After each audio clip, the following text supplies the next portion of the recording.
Assalamualaikum warahmatullahi wabarakatuh.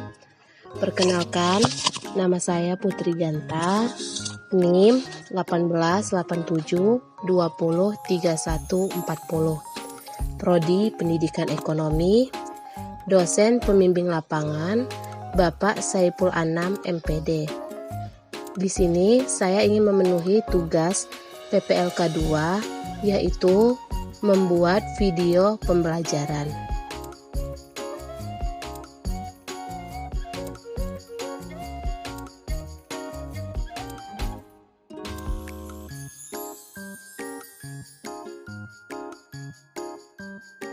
Untuk pertemuan kali ini, kita akan membahas materi tentang mobilitas sosial.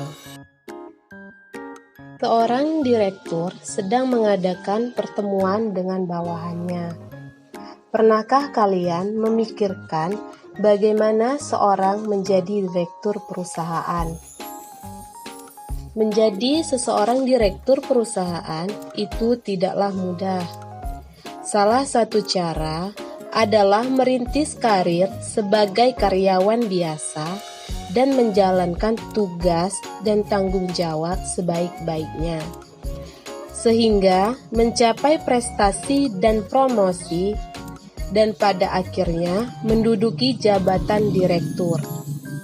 Seorang karyawan yang berprestasi sehingga menduduki jabatan direktur merupakan contoh dari mobilitas sosial. Dari contoh tersebut, apa yang dimaksud dengan mobilitas sosial? Jadi, mobilitas berasal dari bahasa Latin, yaitu mobilis, yang berarti mudah dipindahkan atau banyak pergerakan dari satu tempat ke tempat lainnya. Kata sosial pada istilah tersebut mengandung makna seseorang atau sekelompok warga dalam kelompok sosial. Jadi, mobilitas sosial adalah perpindahan posisi seseorang atau sekelompok orang dari lapisan yang satu ke lapisan yang lain. Selanjutnya, kita akan membahas tentang bentuk-bentuk mobilitas sosial. Di sini, bentuk-bentuk mobilitas sosial terbagi menjadi dua.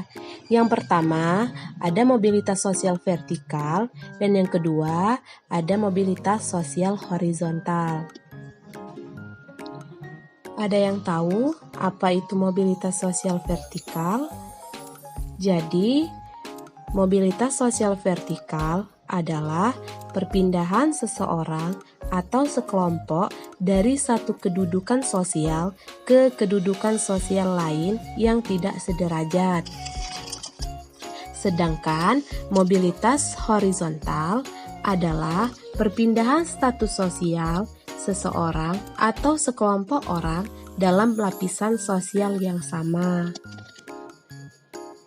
Nah, anak-anak, setelah kalian mempelajari pengertian mobilitas sosial vertikal dan horizontal, kalian telah memperoleh pelajaran bahwa hidup manusia selalu berubah. Mari sekarang kita melanjutkan pembahasan faktor-faktor pendorong mobilitas sosial. Jadi, faktor-faktor pendorong mobilitas sosial yaitu ada beberapa faktor. Yang pertama, ada faktor struktural, yang kedua, faktor individu, yang ketiga, faktor sosial, yang keempat, faktor ekonomi, yang kelima, faktor politik, dan yang terakhir ada kemudahan dalam akses pendidikan. Adapun faktor penghambat mobilitas sosial, yaitu ada kemiskinan dan diskriminasi. Penyebab kemiskinan adalah pendidikan yang rendah. Sedangkan diskriminasi artinya perbedaan perlakuan karena alasan perbedaan suku bangsa, ras, agama, dan golongan. Perlakuan seperti ini sangat tidak baik. Selain mengakibatkan konflik, juga dapat menghambat mobilitas sosial. Demikianlah anak-anak pembahasan materi mengenai pengertian, bentuk-bentuk, faktor pendorong, dan penghambat mobilitas sosial. Kita akan bertemu lagi pada pertemuan selanjutnya.